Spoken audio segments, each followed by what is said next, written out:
Assalamualaikum warahmatullahi wabarakatuh. Perkenalkan, nama saya Cynthia Hanapilensi, Prodi Pendidikan Bahasa Indonesia, Universitas Negeri Padang. Pada kesempatan kali ini, saya akan menjelaskan tentang sejarah sastra angkatan 66. Saya akan membahas 6 topik dari angkatan 66, yaitu yang pertama, sejarah perkembangan karya sastra, yang kedua, pengarang dan karya sastra, yang ketiga, lekra dan pengarang keagamaan, yang keempat, manifest kebudayaan, yang kelima, karya sastra yang menonjol, dan yang keenam, perbedaan karya sastra periode 50-an dengan angkatan 66. Baiklah, kita masuk pada topik yang pertama, yaitu sejarah perkembangan karya sastra.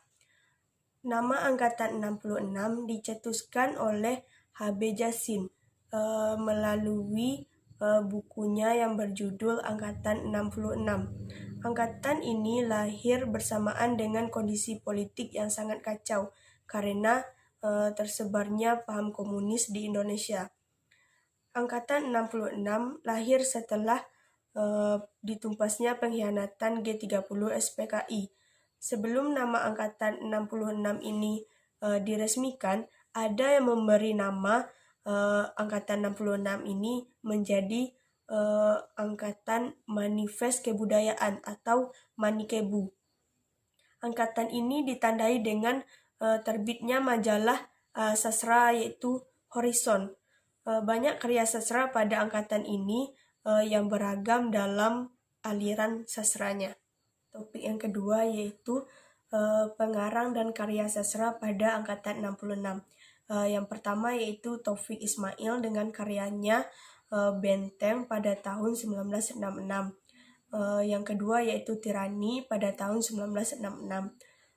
Yang kedua yaitu Mansur Samin dengan karyanya Perlawanan pada tahun 1966 dan Kebinasaan Negeri Senja pada tahun 1968. Yang ketiga yaitu Slamet Kirnanto yaitu dengan karyanya Jaket Kuning pada tahun 1967 dan Kudung Putih pada tahun 1967.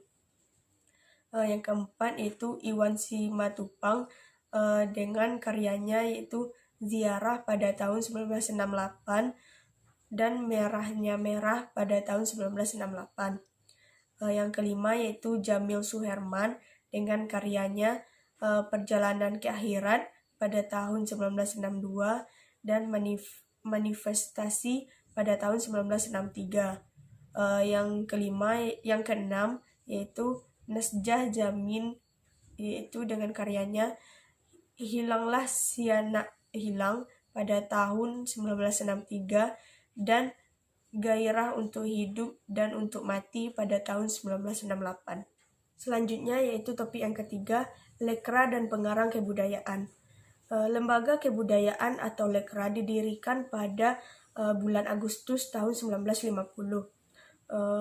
sebagai respon terhadap gerakan gelanggang sosial nasionalis dengan A.S. Dharma sebagai sekretaris jenderal pertama. Penulis prosa, lekra umumnya dipengaruhi oleh realisme sastra. Namun, pengaruh lekra menjadi semakin propaganda. Semakin besar karya yang dihasilkan adalah puisi, cerpen, dan dengan novel yang semakin jarang sama sekali. Topik yang keempat yaitu manifest kebudayaan. Manifest kebudayaan adalah perlawanan-perlawanan yang dilakukan oleh para sastrawan dan budayawan akibat dari tekanan yang bertambah besar dari pihak komunis dari pemimpin bangsa yang mau menyelewengkan negara Indonesia.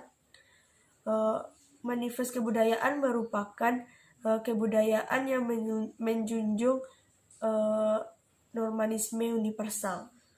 Manifest kebudayaan ini adalah bentuk respon dari teror-teror yang dalam budaya untuk dilancarkan oleh orang-orang yang tergolong dalam lekra. Topik yang kelima yaitu perbedaan karya sastra angkatan 66 dengan periode 50-an. Pada periode 50-an, prosanya menggambarkan tentang kehidupan masyarakat pedesaan daerah di mana mulai digarap. Sedangkan pada angkatan 66 prosanya menggambarkan masalah kehidupan masyarakat, misalnya pengangguran dan kemiskinan. Selanjutnya yaitu pada periode 50-an cerita perang mulai berkembang, sedangkan pada angkatan 66 latar perang dalam prosanya mulai semakin berkurang. Topik yang keenam yaitu karya sastra yang menonjol. Karya sastra yang menonjol pada angkatan ini yaitu yang pertama, karya sastra yang berjudul Ziarah oleh pengarang Iwan Simatupang. Yang kedua yaitu karya sastra yang berjudul Benteng dan Tirani oleh pengarangnya yaitu Taufik Ismail.